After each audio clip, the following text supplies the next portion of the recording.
തിരുവനന്തപുരത്തിനടുത്തുള്ള വെള്ളനാട് സ്വദേശിനിയാണ് സുവിശേഷ പ്രവർത്തകയായ മിനി ബൈജു.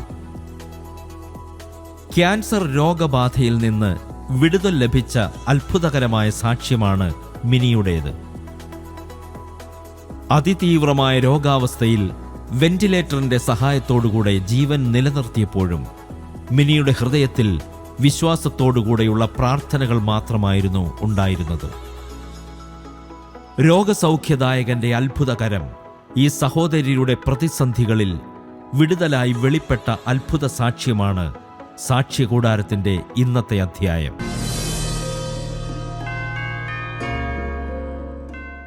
എൻ്റെ സാക്ഷ്യം കേൾക്കുന്ന എല്ലാ പ്രിയപ്പെട്ടവരെയും ദൈവം ഇന്ന് പകൽക്കാലം അനുഗ്രഹിക്കട്ടെ. ചെറുപ്രായം മുതൽ കഷ്ടത നിറഞ്ഞൊരു ജീവിതമായിരുന്നു എൻ്റെ ജീവിതം. എൻ്റെ മാതാവിനും പിതാവിനും മൂന്നാമത്തെ മകളായി ഞാൻ ജനിച്ചു. ആ ജനിച്ച നാൾ മുതലേ വളരെ കഷ്ടതയിലൂടെയാണ് ഞങ്ങൾ വളർന്നു വന്നത്. എന്നാൽ എനിക്ക് 2 സഹോദരന്മാരുണ്ടായിരുന്നു. ഞങ്ങൾ 3 പേര് കർത്താവിൻ്റെ വേലയിലായിരിക്കുകയാണ്. 2005 ജനുവരി മാസം 13-ാം തീയതി എൻ്റെ വിവാഹം നടക്കാനിടയായി തീർന്നു. ആ സമയത്ത് ആ വിവാഹ നാളുകളിൽ വളരെയധികം കഷ്ടതയിലൂടെ ഞങ്ങൾ കടന്നുപോയി. അനുഗ്രഹിക്കപ്പെട്ട ഒരു ദൈവദാസന് ദൈവം എനിക്ക് തുണയായിട്ട് നൽകി. 2 കുഞ്ഞുങ്ങളെ ദൈവം ഞങ്ങൾക്ക് ദാനമായി നൽകി. മൂത്തയാൾ ബ്ലസൻ ബൈജു, രണ്ടാമത്തെ ആൾ ഗ്രേസൺ ബൈജു. എന്നാൽ ആ സമയങ്ങളിൽ രണ്ടാമത്തെ കുഞ്ഞിനെ ഞാൻ പ്രഗ്നൻ്റ് ആകുന്ന സമയത്ത് ഒരു മാരകമായ രോഗത്താൽ ഞാൻ അടിമപ്പെടുവാൻ ഇടയായി തീർന്നു. ആ സാഹചര്യത്തിൽ ദൈവത്തിന് സ്തോത്രം ചെയ്യുന്നു. ഒരുപാട് തവണ ദൈവസന്നിധിയിൽ കരയുകയും പ്രാർത്ഥിക്കുകയും ചെയ്ത നാളുകളായിരുന്നു. രണ്ടാമത്തെ കുഞ്ഞിനെ ഞാൻ പ്രഗ്നൻ്റ് ആയിരിക്കുന്ന 3-ാമത്തെ മാസം മുതൽ തന്നെ എൻ്റെ ഉദരത്തിനകത്ത് നല്ല വേദന ഉണ്ടായിരുന്നു. ഈ വേദന എന്തെന്ന് ഞങ്ങൾക്കറിയില്ല. എന്നാൽ 3-ാം മാസം, 5-ാം മാസം, 7-ാം മാസമൊക്കെ ചെക്കപ്പിനായിട്ട് SIT ആശുപത്രിയിൽ എന്നെ കൊണ്ടുചെന്നു. ആ സമയത്ത് ഡോക്ടർമാർ ഒന്നും കണ്ടുപിടിച്ചില്ല. എന്നാൽ മാസങ്ങൾ കഴിയും തോറും, ദിവസങ്ങൾ കഴിയും തോറും എൻ്റെ ഉദരത്തിനകത്ത് ഈ വേദന അസഹനീയമായി ഇങ്ങനെ ഉണ്ടായിക്കൊണ്ടിരിക്കുകയായിരുന്നു. ആ സമയത്ത് 8-ാമത്തെ മാസത്തിൽ ഒരു സ്കാനിങ് ഉണ്ടായിരുന്നു. ആ SITയിൽ എന്നെ കൊണ്ടുപോയി ആ സ്കാനിങ്ങിനായിട്ട് എന്നെ ആശുപത്രിയിലോട്ട് കയറ്റി. എന്നാൽ ആ സ്കാനിങ് റൂമിനകത്ത് വെച്ച് അവർക്ക് അത് എന്താണെന്ന് അവർക്ക് കണ്ടുപിടിക്കുവാൻ കഴിഞ്ഞു. നട്ടലിൽ നിന്നും യൂട്രസിലോട്ട് വ്യാപിച്ചിരിക്കുന്ന ഒരു അസാധാരണ മുഴയാണ് എന്ന് ഡോക്ടർമാർ എന്നോട് പറയാനിടയായി തീർന്നു. ആ സമയത്ത് ആ ഡെലിവറി കഴിയുന്ന സമയത്ത് ഈ മുഴ എടുത്ത് മാറ്റാമെന്ന് ഡോക്ടർമാർ ഞങ്ങളോട് പറഞ്ഞു. എന്നാൽ ഞാനും എൻ്റെ ഹസ്ബൻഡും ഇത് കേട്ടിട്ട് ഞങ്ങളിങ്ങനെ ഭവനത്തിൽ വിഷമത്തോടെ കടന്നു വന്നു. എന്നാൽ ഞങ്ങളിത് ആരെടുത്ത് പറഞ്ഞില്ല. എന്നാൽ സർവശക്തനായ ദൈവത്തോട് ഈ വിഷയത്തെ ഇങ്ങനെ പ്രാർത്ഥിച്ചു കൊണ്ടിരിക്കുകയായിരുന്നു. എന്നാൽ 2011 ജൂൺ മാസം ലാസ്റ്റ് എന്നെ ആശുപത്രി ഡെലിവറിക്ക് വേണ്ടി എന്നെ കൊണ്ടുപോയി. എന്നാൽ ആ സമയത്ത് ഒരാഴ്ച എന്നെ അവിടെ അഡ്മിറ്റ് ചെയ്തു. അങ്ങനെ ജൂലൈ മാസം 4-ാം തീയതി ഡെലിവറിക്കുള്ള സമയം അടുത്തു. എന്നെ ലേബർ റൂമിലോട്ട് രാവിലെ 7 മണിക്ക് കയറ്റിയതാണ്. വൈകുന്നേരം 7 മണി വരെ പെയിൻ ഇല്ലായിരുന്നു. ആ സമയത്ത് പെയിനുള്ള മരുന്ന് വെച്ച് എന്നെ ലേബർ റൂമിലോട്ട് കയറ്റി. എന്നാൽ 7 മണി മുതൽ വൈകുന്നേരം 7 മണി വരെ നല്ല വേദന ഉണ്ടായിരുന്നു. ആ 7 മണി കഴിഞ്ഞ സമയത്ത് എൻ്റെ ഉദരത്തിലെ വേദന മാറിപ്പോയി. ആ സമയത്ത് എൻ്റെ ഉദരത്തിലായിരുന്ന കുഞ്ഞിൻ്റെ അനക്കം നഷ്ടപ്പെട്ടു. ആ സമയത്ത് ഞാൻ ഇങ്ങനെ ബെഡിൽ കിടക്കുകയാണ്. ഞാനിങ്ങനെ മാനസികമായി ഞാൻ തളർന്നു. കാരണം 1 മാസം മുതലേ വേദന കൊണ്ട് ചുമന്ന് നടക്കുന്ന കുഞ്ഞാണ്. എൻ്റെ കുഞ്ഞിന് എന്തെങ്കിലും സംഭവിക്കുമോ എന്ന് ഞാനിങ്ങനെ ചിന്തിച്ച് ആ ബെഡിൽ കിടന്ന് ഞാനിങ്ങനെ കരഞ്ഞ് പ്രാർത്ഥിക്കാനിടയായി തീർന്നു. ഞാൻ കരഞ്ഞ് പ്രാർത്ഥിച്ച് എൻ്റെ വലത് കരം എൻ്റെ വയറ്റിൽ കരം വെച്ച് ഞാനിങ്ങനെ പ്രാർത്ഥിച്ചു കൊണ്ടിരിക്കുമ്പോൾ പെട്ടെന്ന് എൻ്റെ കുഞ്ഞിൻ്റെ അനക്കം നഷ്ടപ്പെട്ടത് എനിക്ക് നന്നായിട്ട് അറിയാം. കാരണം എൻ്റെ ഈ വയറിന് പുറത്ത് ഒരു മെഷീൻ ഘടിപ്പിച്ചിട്ടുണ്ടായിരുന്നു. ഈ കുഞ്ഞിൻ്റെ തല ഇങ്ങനെ തിരിഞ്ഞു വരുന്നതും അവൻ്റെ അനക്കമൊക്കെ അറിയാനായിട്ട്. എന്നാൽ ആ കുഞ്ഞിൻ്റെ അനക്കം നഷ്ടപ്പെട്ടത് എനിക്ക് നന്നായിട്ട് എനിക്കതറിയാമായിരുന്നു. പെട്ടെന്ന് എൻ്റെ മാനസിക നില തെറ്റി. എനിക്ക് പെട്ടെന്ന് ഓക്സിജൻ തന്നു. ഞാൻ ആ ബെഡിൽ കിടന്നുകൊണ്ട് ഞാനിങ്ങനെ കരഞ്ഞ് പ്രാർത്ഥിക്കുവാനിടയായി തീർന്നു. ഞാൻ ഈ പ്രാർത്ഥന കഴിഞ്ഞ് 5 മിനിറ്റ് കഴിഞ്ഞപ്പോൾ എൻ്റെ കുഞ്ഞ് നേരത്തെ എങ്ങനെ എൻ്റെ ഉദരത്തിൽ ചലിച്ചു കൊണ്ടിരുന്നു അതുപോലെ ചലിക്കുവാൻ തുടങ്ങി. പെട്ടെന്ന് ഡോക്ടർമാർ, നേഴ്സുമാർ ഓടി വന്ന് എൻ്റെ അടുക്കൽ വന്നിട്ട് എങ്ങനെയെങ്കിലും ആ കുഞ്ഞിനെ അല്ലെങ്കിൽ അമ്മയെ ഒന്നിനെ രക്ഷിക്കണമെന്ന് പറഞ്ഞ് എന്നെ പെട്ടെന്ന് ഓപ്പറേഷൻ തിയേറ്ററിലോട്ട് കൊണ്ടുപോയി. 10:45 ഓപ്പൺ ചെയ്ത് എൻ്റെ കുഞ്ഞിനെ പുറത്തെടുക്കുവാനിടയായി തീർന്നു. എന്നാൽ 1 മണി വരെയും അവരിങ്ങനെ ക്ലോസ് ചെയ്യാതെ ഓപ്പൺ ചെയ്ത് വച്ചിരിക്കുകയായിരുന്നു. ആ സമയത്ത് വളരെ അസ്വസ്ഥതകളുണ്ടായി. BP കൂടി, ഷുഗർ കൂടി, ബ്ലീഡിങ് ഉണ്ടായി. ആ സമയത്ത് 7 കുപ്പി ബ്ലഡ് വരെ എൻ്റെ ശരീരത്തിൽ അടയ്ക്കേണ്ടി വന്നു. ആ സമയത്ത് ഞാൻ ദൈവത്തോടിങ്ങനെ അവിടെ കിടക്കുന്ന സമയത്ത് ദൈവത്തോടിങ്ങനെ പ്രാർത്ഥിച്ചു കൊണ്ട് കിടക്കുകയായിരുന്നു. പെട്ടെന്ന് 2010 എനിക്കൊരു വാഗ്ദത്ത വചനം കിട്ടി. ഭയപ്പെടേണ്ട, ഞാൻ നിന്നോട് കൂടെയുണ്ട്. നീ വെള്ളത്തിൽ കൂടി കിടക്കുമ്പോൾ ഞാൻ നിന്നോട് കൂടെ ഇരിക്കും, നദികളിൽ കൂടെ കിടക്കുമ്പോൾ ഞാൻ നിന്നോട് കൂടെ ഇരിക്കും. ആ വാഗ്ദത്ത വചനമാണ് എനിക്ക് കിട്ടിയത്. പെട്ടെന്ന് സ്ക്രീനിൽ ആ വാക്യം എനിക്ക് ദൈവാത്മാവ് വെളിപ്പെടുത്തി തരുവാനിടയായി തീർന്നു. എന്നാൽ ആ സമയത്ത് എൻ്റെ മരവിപ്പ് മാറി വരുന്ന സമയത്താണ് അവർ സ്റ്റിച്ചൊക്കെ ഇടുന്നത്. പെട്ടെന്ന് ക്ലോസ് ചെയ്ത് എന്നെ നേരെ വെന്റിലേറ്ററിലോട്ട് കൊണ്ടുപോയി. ആ സമയത്ത് മാനസികമായി ഞാൻ ഒരുപാട് തളർന്നു. കാരണം ഇനി ഡോക്ടർമാർ പറഞ്ഞത് 6 മാസം ഗ്യാരണ്ടിയാണ് എനിക്ക് പറഞ്ഞത്. എന്നാൽ ആ സമയത്ത് സ്വർഗത്തിലെ ദൈവത്തിൻ്റെ സാന്നിധ്യം ആ വെന്റിലേറ്ററിൽ എനിക്ക് വേണ്ടി ഇറങ്ങി വരുവാനിടയായി തീർന്നു.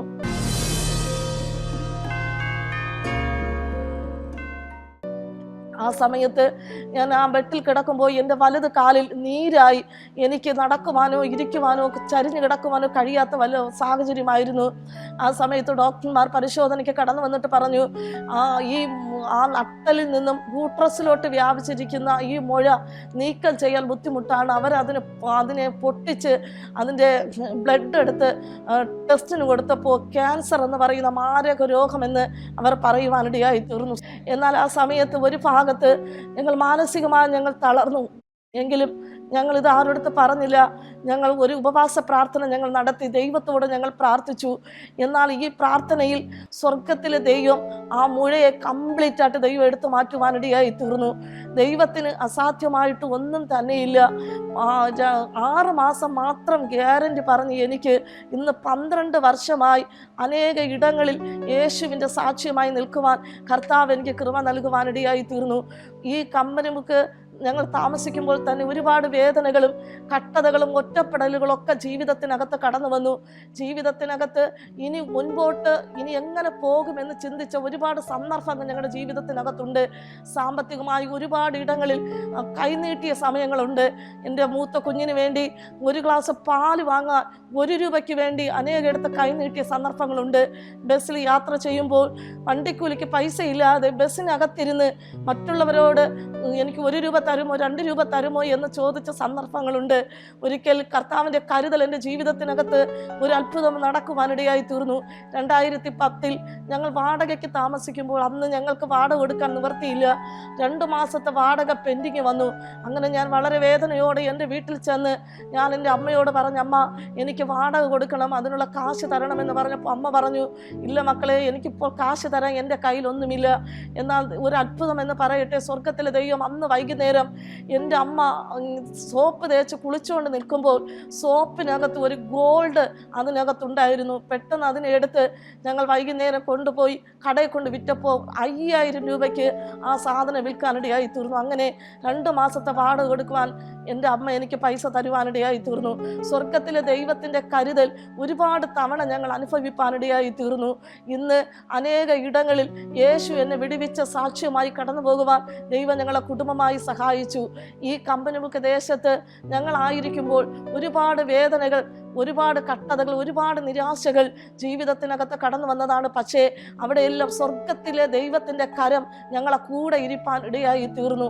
അതുപോലെ തന്നെ എൻ്റെ 2ാമത്തെ കുഞ്ഞിന് ഇപ്പോൾ 12 വയസ്സുണ്ട്. ഈ 12 വർഷമായി എൻ്റെ ദൈവം എന്നെ സൗഖ്യമാക്കുവാനിടയായി തീർന്നു. 6 മാസം മാത്രമാണ് എനിക്ക് ഗ്യാരണ്ടി പറഞ്ഞത്. എന്നാൽ ഈ 12 വർഷമായി ഈ രോഗത്തിൽ നിന്നും സ്വർഗത്തിലെ ദൈവം എന്നെ സൗഖ്യമാക്കുവാനിടയായി തീർന്നു. എൻ്റെ ദൈവത്തിൻ്റെ പ്രത്യേകത എന്ന് പറയുന്നത്, യേശുവിൻ്റെ അടുക്കൽ കടന്നു വരുന്ന ആരെയും യേശു സൗഖ്യമാക്കാതെ വിടുകയില്ല. ആവശ്യബോധത്തോടെ കണ്ണുനീരോടുകൂടെ ആരൊക്കെ യേശുവിൻ്റെ അടുക്കൽ കടന്നു വന്നിട്ടുണ്ടോ അവരെല്ലാം യേശു കർത്താവ് വിടുവിച്ചിട്ടുണ്ട്. ഒരിക്കൽ ലാസറിൻ്റെ ഭവനത്തിൽ എൻ്റെ യേശു കർത്താവ് വന്നപ്പോൾ ദീനമായി കിടന്ന ലാസർ എല്ലാ ദിവസവും ബഥാനിയിൽ യാത്ര ചെയ്യുമ്പോൾ ലാസറിൻ്റെ ഭവനത്തിൽ യേശു കർത്താവ് കയറാറുണ്ട്. പക്ഷേ യേശുവിൻ്റെ പ്രിയനായിരുന്ന ലാസറിന് രോഗം ബാധിച്ചപ്പോൾ യേശു അവിടെ വന്നില്ല. എന്നാൽ മരണം സംഭവിച്ചിട്ട് അറിഞ്ഞിട്ടും യേശു അവിടെ വന്നില്ല. പക്ഷേ 4-ാമത്തെ ദിവസം യേശു കർത്താവ് ആ ലാസറിന്റെ ഭവനത്തിൽ ഇറങ്ങി വരുവാനിടയായി തീർന്നു. ദൈവത്തിന്റെ മഹത്വം അവിടെ വെളിപ്പെട്ടു. നാറ്റം വെച്ച വിഷയം ഇനി ഒരിക്കലും ആ വിഷയത്തിന് പരിഹാരം കിട്ടത്തില്ലെന്ന് പറഞ്ഞ് സമൂഹം മുഴുവനും ഒറ്റപ്പെടുത്തി എല്ലാ നിലകളിലും മാറ്റി നിർത്തിയ കുടുംബത്തെ എൻ്റെ യേശു കർത്താവ് 4-ാമത്തെ ദിവസം അവിടെ ഇറങ്ങി വന്ന് ഒരു അത്ഭുതം ചെയ്യുവാനിടയായി തീർന്നു. എൻ്റെ ഈ സാക്ഷ്യം കേട്ടുകൊണ്ടിരിക്കുന്ന ദൈവമക്കളോട് എനിക്ക് പറയാനുള്ളത്, എന്ത് ഭാരം നമ്മുടെ ജീവിതത്തിനകത്ത് വന്നാലും യേശുവിൻ്റെ മുമ്പിൽ കടന്നു വന്ന് നാം പ്രാർത്ഥിച്ചാൽ വാസ്തവത്തിൽ എൻ്റെ കർത്താവ് നമുക്ക് സൗഖ്യം തരിക തന്നെ ചെയ്യും. വേദപുസ്തകം നാം പഠിച്ചു നോക്കുമ്പോൾ യേശുവിൻ്റെ അടുക്കൽ ആരൊക്കെ കടന്നു വന്നിട്ടുണ്ടോ അവരെയൊക്കെ യേശു കർത്താവ് വിടുവിച്ചതായിട്ട് നമുക്ക് കാണുവാൻ കഴിയുന്നുണ്ട്.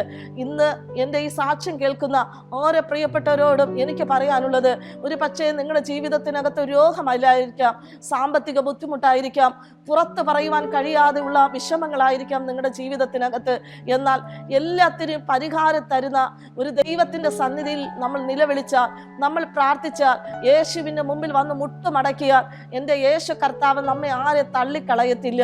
അങ്ങനെ ഒരുപാട് അത്ഭുതങ്ങളിലൂടെയാണ് എൻ്റെ ദൈവം ഞങ്ങളെ നടത്തിയത്. ആ ദൈവം നിങ്ങളെ നടത്തുവാൻ ശക്തനാണ്. അനുഗ്രഹിക്കപ്പെട്ട ഒരു ദൈവദാസൻ എൻ്റെ ഭർത്താവായിരിക്കാൻ കർത്താവ് എനിക്ക് കൃപ നൽകി. അനുഗ്രഹിക്കപ്പെട്ട 2 കുഞ്ഞുങ്ങളെ ദൈവം ഞങ്ങൾക്ക് നൽകുവാനിടയായി തീർന്നു. ഇനിയുള്ള നാളുകൾ കർത്താവിൻ്റെ നാമമഹത്വത്തിനു വേണ്ടി നിലനിൽക്കുവാൻ ഞങ്ങൾ ആഗ്രഹിക്കുന്നു.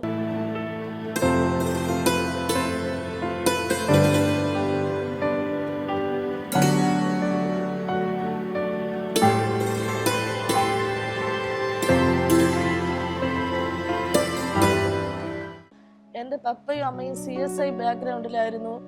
ആ കാലഘട്ടത്തിൽ എൻ്റെ മൂത്ത സഹോദരനെ പ്രസവിക്കുന്ന ആ സമയത്ത് എൻ്റെ പപ്പയ്ക്ക് ഒരു അസുഖം നേരിടാനിടയായി തീർന്നു. എൻ്റെ പപ്പയ്ക്ക് മാനസികമായി ഒരു ബുദ്ധിമുട്ട് നേരിട്ടു. ആ സമയത്ത് എൻ്റെ പപ്പ വീട്ടിൽ നിന്ന് ഇങ്ങനെ ഓടുന്ന ഒരു അനുഭവം ഉണ്ടായിരുന്നു. അങ്ങനെ പ്രാർത്ഥിക്കാൻ ഒരു മാതാവ് ഞങ്ങളുടെ ഭവനത്തിൽ കടന്നു വന്നു. ആ മാതാവ് പറഞ്ഞു, ഇതുപോലെ ഒരു ചർച്ചിൽ പോയാൽ അവിടെ ചെന്ന് പ്രാർത്ഥിച്ചാൽ അത്ഭുതം നടക്കുമെന്ന് പറയാനിടയായി തീർന്നു. അങ്ങനെ എൻ്റെ പപ്പയെ ഒരു ചർച്ചിൽ കൊണ്ടുപോയി പ്രാർത്ഥിച്ച് ദൈവം കംപ്ലീറ്റ് ആയിട്ട് ആ മാനസികമാകുന്ന ആ രോഗത്തിൽ നിന്ന് ദൈവം വിടുതൽ കൽപ്പിക്കാനിടയായി തീർന്നു. എല്ലാവരും ആ സമയത്ത് എൻ്റെ മാതാവിനെയും എൻ്റെ പിതാവിനെയും ഒറ്റപ്പെടുത്തി 6 ഭവനങ്ങൾ കയറ്റാത്ത ഒരവസ്ഥയായിരുന്നു. എന്നാൽ എൻ്റെ ദൈവം ഇന്ന് അത്ഭുതകരമായ ഒരു വിടുതലോടെ കർത്താവിൻ്റെ മാതാവിനെയും പിതാവിനെയും ദൈവം സൂക്ഷിക്കുന്നുണ്ട്.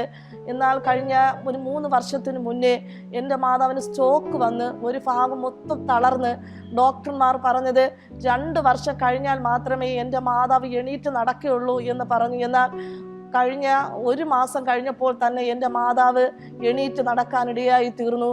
ഡോക്ടർമാരുടെ വിധിക്ക് അപ്പുറമായിട്ട് സ്വർഗത്തിലെ ദൈവം എൻ്റെ മാതാവിന് അത്ഭുതകരമായ ഒരു വിടുതൽ ദൈവം നൽകി. ഇന്ന് എൻ്റെ അമ്മയ്ക്ക് സ്ട്രോക്ക് വന്നെന്ന് പറയാത്ത നിലകളിൽ സ്വർഗത്തിലെ ദൈവം എൻ്റെ അമ്മയെ പൂർണ്ണമായി സൗഖ്യമാക്കുവാനിടയായി തീർന്നു. എന്നാൽ ഞങ്ങളുടെ ഈ പ്രവർത്തനം ആരംഭിച്ചിട്ട് 20 വർഷം ഇവിടെ കഴിയുന്നുണ്ട്. എന്നാൽ ആരംഭ കാലഘട്ടത്തിൽ ഞങ്ങൾ ഈ ദേശത്ത് കടന്നു വന്ന് ഒരു 7 സെൻറ്റ് വസ്തു വാങ്ങിച്ച് ഞങ്ങൾ അവിടെ ഒരു ചർച്ച് പണിയാനായിട്ട് ഞങ്ങൾ ആരംഭിച്ചു. എന്നാൽ അവിടെ സുവിശേഷത്തിന് എതിരായുള്ള കുറച്ച് ആൾക്കാർ വന്ന് അവിടെ ആരാധന നടത്താൻ പറ്റത്തില്ല എന്ന് പറഞ്ഞ് കളക്ടറുടെ അടുക്കൽ കൊണ്ടുപോയി പ്രശ്നമായി. അങ്ങനെ അവിടെ നിന്ന് ഓർഡർ വന്നു, അവിടെ കൂട്ടപ്രാർത്ഥന നിരോധിച്ചിരിക്കുന്നു, ഇനി അവിടെ ആരാധന നടത്താൻ കഴിയത്തില്ല എന്ന് പറയാനിടയായി തീർന്നു. ആ സാഹചര്യത്തിൽ വളരെ വേദനയോടെ ഞങ്ങൾ അവിടെ നിന്നും ഒരു ദിവസം ഒരു ഞായറാഴ്ച ഞങ്ങൾ അവിടെ നിന്ന് റോഡിൽ ഞങ്ങൾ ടാർപ്പ വിരിച്ച് ആരാധനയ്ക്ക് വേണ്ടി ആൾക്കാരെല്ലാം ഇങ്ങനെ കൂടി വരുന്ന ഒരു സന്ദർഭമുണ്ടായിരുന്നു. 3 വലിയ വാൻ നിറച്ച് പോലീസ് കടന്നു വന്ന് ഞങ്ങൾ വാങ്ങിച്ച സ്ഥലത്തിൽ കയറി നിന്നിട്ട് പറഞ്ഞു, ഇവിടെ നിങ്ങൾ കയറ്റത്തില്ല, ഇവിടെ ആരാധിക്കാൻ പറ്റത്തില്ല എന്നൊക്കെ പറഞ്ഞു. എന്നാൽ ഇന്ന് ദൈവത്തിന് സ്തോത്രം ചെയ്യുന്നു, ഇന്ന് ഞങ്ങൾക്ക് ഒരു മനോഹരമായ ഒരു ആലയം ഈ വെള്ളനാട് കമ്പനിമുക്ക് ദേശത്ത് ദൈവം ഞങ്ങൾക്ക് നൽകുവാനിടയായി തീർന്നു. എന്നാൽ ആ അന്ന് പ്രതികൂലമുണ്ടായിരുന്ന ഞങ്ങൾ ആട്ടിപ്പായ്ച്ച സ്ഥലത്ത് ഇന്ന് ഞങ്ങൾക്ക് മനോഹരമായൊരു വീട് സ്വർഗത്തിലെ ദൈവം ഞങ്ങൾക്ക് നൽകി. എവിടെ നമ്മളെ ഓടിച്ചോ, എവിടെ നമ്മൾ ഒറ്റപ്പെടുത്തിയോ അവിടെ നമ്മെ മാനിക്കുന്ന ദൈവമാണ് നമ്മുടെ ദൈവം. ഈ കമ്പനിമുക്ക് ദേശത്ത് സുവിശേഷ വേലയോടനുബന്ധിച്ച് ഒരുപാട് കഷ്ടതകൾ, വേദനകളൊക്കെ ഞങ്ങൾ അനുഭവിച്ചു.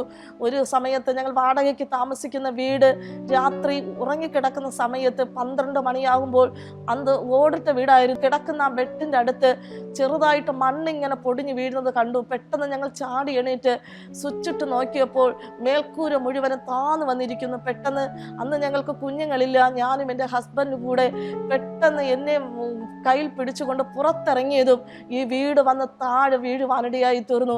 പക്ഷെ അവിടെ ഞങ്ങൾ കിടന്നിരുന്നു എങ്കിൽ ഒരു പക്ഷെ ഇന്ന് ഞങ്ങൾ ലോകത്ത് കാണത്തില്ലായിരുന്നു. എന്നാൽ ആ സമയത്ത് സർവശക്തനായ ദൈവം രാത്രി ഞങ്ങൾക്ക് വേണ്ടി അവിടെ ഇറങ്ങി വരുവാനിടയായി തീർന്നു. ഒരു കേടും കൂടാതെ അത്ഭുതകരമായി കർത്താവ് ഞങ്ങളെ വിടുവിച്ചു. രാവിലെ ഞങ്ങൾ അന്ന് രാത്രി തന്നെ വേറൊരു വീട്ടിൽ ചെന്നാണ് ഞങ്ങൾ കിടന്നുറങ്ങിയത്. എന്നാൽ രാവിലെ ഞങ്ങൾ വന്ന് ആ വീട് നോക്കിയപ്പോൾ ഞങ്ങൾ കിടന്നിരുന്ന കട്ടിൽ മുഴുവനും ഓടും അതുപോലെ ഈ പട്ടിയിലും തടിക്കഷ്ണങ്ങളെല്ലാം നിറഞ്ഞു കിടക്കുന്നത് ഞങ്ങൾ കാണുവാനിടയായി തീർന്നു. എന്നാൽ ആ മരണകരമായ ആപത്തിൽ നിന്നും സ്വർഗത്തിലെ ദൈവം ഞങ്ങളെ വിടുവിക്കുവാനിടയായി തീർന്നു. അതുപോലെ ഒത്തിരി ആക്സിഡൻറ്റുകൾ ഞങ്ങളുടെ ജീവിതത്തിനകത്ത് വന്നു. എന്നാൽ അവിടെയെല്ലാം സർവശക്തനായ ദൈവം ഞങ്ങളെ പരിപാലിപ്പാനിടയായി തീർന്നു. ഈ ദൈവത്തിൻ്റെ മുഖത്തേക്ക് നോക്കിയവരാരെയും എൻ്റെ ദൈവം ലജ്ജിപ്പിച്ചിട്ടില്ല. സങ്കീർത്തനത്തിൽ ഇങ്ങനെ ഒരു വാക്യമുണ്ട്, അവങ്കിലേക്ക് നോക്കിയവർ പ്രകാശിതരായി അവരുടെ മുഖം ലജ്ജിച്ചു പോയിട്ടില്ലെന്ന്.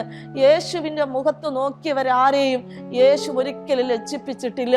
എന്നാൽ എൻ്റെ ഈ സാക്ഷ്യം കേൾക്കുന്ന ഓരോരുത്തരോട് എനിക്ക് പറയാനുള്ളത്, യേശുവിന് വേണ്ടി ആരൊക്കെ ഇറങ്ങി തിരിച്ചിട്ടുണ്ടോ? ഒരുപക്ഷെ യേശുവിന് വേണ്ടി നിൽക്കുമ്പോൾ സമൂഹം മുഴുവനും നമ്മെ ഒറ്റപ്പെടുത്തിയെന്ന് വരാം, കൂടെപ്പിറപ്പുകൾ നമ്മൾ ഒറ്റപ്പെടുത്തിയെന്ന് വരാം, മാതാപിതാക്കൾ ഒരുപക്ഷെ നമ്മൾ ഒറ്റപ്പെടുത്തിയെന്ന് വരാം.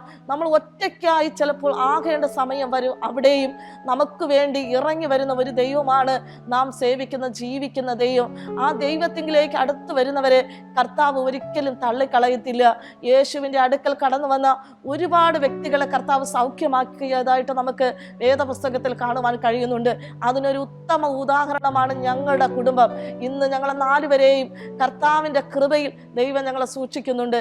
ഈ സാക്ഷ്യം കേട്ടുകൊണ്ടിരിക്കുന്ന എല്ലാ പ്രിയപ്പെട്ടവരോട് എനിക്ക് പറയുവാനുള്ളത്, യേശുവിൻ്റെ മുമ്പിൽ കടന്നു വന്ന് മുട്ടുകുത്തിയാൽ യേശു കർത്താവ് നിങ്ങളുടെ സകല വിഷയത്തിന് പരിഹാരം നൽകി.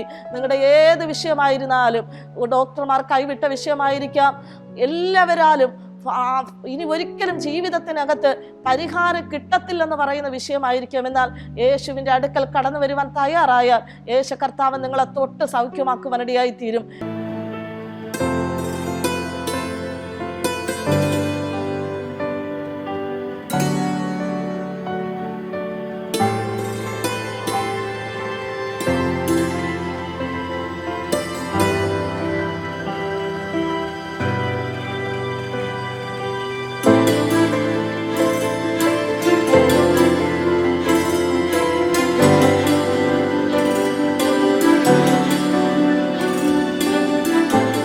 യെഹെസ്കേലിനോട് ദൈവം ഇങ്ങനെ പറയാനിടയായി തീർന്നു, ആ താഴ്വരയിലോട്ടൊന്ന് നോക്കുവാൻ. അങ്ങനെ യെഹെസ്കേൽ താഴ്വരയിലോട്ട് നോക്കുമ്പോൾ അസ്ഥികൾ മാത്രം നിറഞ്ഞ ഒരു താഴ്വര. ആ താഴ്വരയിൽ നിന്നുകൊണ്ട് യെഹെസ്കേൽ പ്രവചിക്കുവാൻ തുടങ്ങി. ആ പ്രവചിക്കുമ്പോൾ പരിശുദ്ധ ആത്മാവ് തന്റെ മേൽ ഇറങ്ങി വരുവാനിടയായി തീർന്നു. ആ അസ്ഥികളെ നോക്കി ഇങ്ങനെ പ്രവചിച്ചു, വലിയൊരു സൈന്യമായി ആ അസ്ഥികൾ തീരുവാനിടയായി തീർന്നു.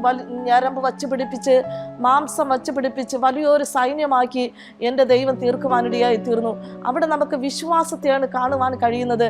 നമ്മുടെ ജീവിതത്തിനകത്ത് ചിതറിക്കിടക്കുന്ന വിഷയമായിരിക്കാം, ജീവിതത്തിനകത്ത് ഒരിക്കലും വിഷയത്തിന് പരിഹാരം കിട്ടത്തില്ല എന്ന് പറയുന്ന വിഷയമായിരിക്കാം. പക്ഷേ ആ യെഹെസ്കേൽ ആത്മാവിൽ അതിൽ പ്രവചിക്കുവാൻ തുടങ്ങിയപ്പോൾ ആസ്തികൾ ഒരുമിച്ച് ചേർന്ന് വലിയൊരു ജനക്കൂട്ടമായി തീർന്നതുപോലെ എൻ്റെ ഈ സാക്ഷ്യം കേട്ടുകൊണ്ടിരിക്കുന്ന പ്രിയപ്പെട്ടവരോട് എനിക്ക് പറയുവാനുള്ളത്, നിങ്ങളുടെ വിഷയം എന്ത് തന്നെയായിരുന്നാലും ആ വിഷയത്തിന് പരിഹാരം തരുവാൻ സ്വർഗത്തിലെ ദൈവത്തിന് കഴിയും. അസ്ഥികളുടെ ബന്ധം വിട്ട് കിടന്ന ആ അസ്ഥികളുടെ മേൽ പരിശുദ്ധാത്മാവ് വന്നപ്പോൾ യെഹെസ്കേൽ പ്രവചിക്കുവാൻ തുടങ്ങി.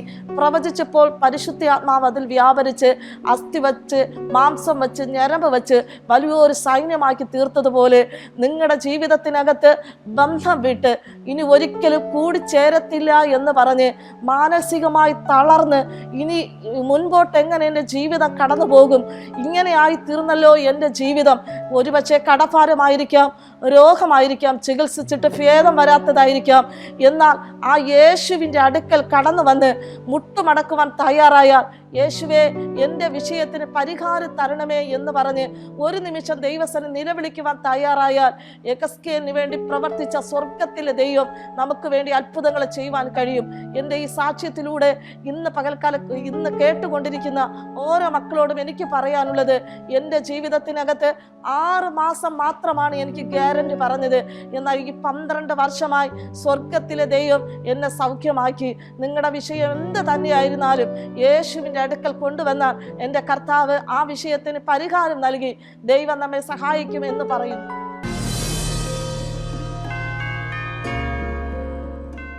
എൻ്റെ സാക്ഷ്യം കേട്ടുകൊണ്ടിരുന്ന എല്ലാ പ്രിയപ്പെട്ടവരോട് എനിക്ക് പറയാനുള്ളത്, എന്നെ സൗഖ്യമാക്കിയ ദൈവം നിങ്ങളെ സൗഖ്യമാക്കുവാൻ കഴിയും. ഒരു പക്ഷേ നിങ്ങളുടെ ജീവിതത്തിനകത്ത് രോഗമല്ലായിരിക്കാം, കടഭാരമായിരിക്കാം, തലമുറകളെക്കുറിച്ച്, നിങ്ങളുടെ കുടുംബനാഥന്മാരെക്കുറിച്ച്, അല്ലെങ്കിൽ ഏതൊക്കെ വിഷയമായിരുന്നാലും സ്വർഗത്തിലെ ദൈവത്തിൻ്റെ കരങ്ങളിൽ ഏൽപ്പിച്ചു കൊടുത്താൽ എൻ്റെ കർത്താവ് നിങ്ങളെ വിടുവിച്ച്, അടിയനെ സൗഖ്യമാക്കിയ ദൈവം നിങ്ങളെ വിടുവിച്ച് നിലനിർത്തും എന്ന് പറഞ്ഞുകൊണ്ട് എൻ്റെ ഈ സാക്ഷ്യത്തിൽ നിന്ന് ഞാൻ നിർത്തുന്നു. യേശു എന്നെ അനുദിനം നടത്തിടും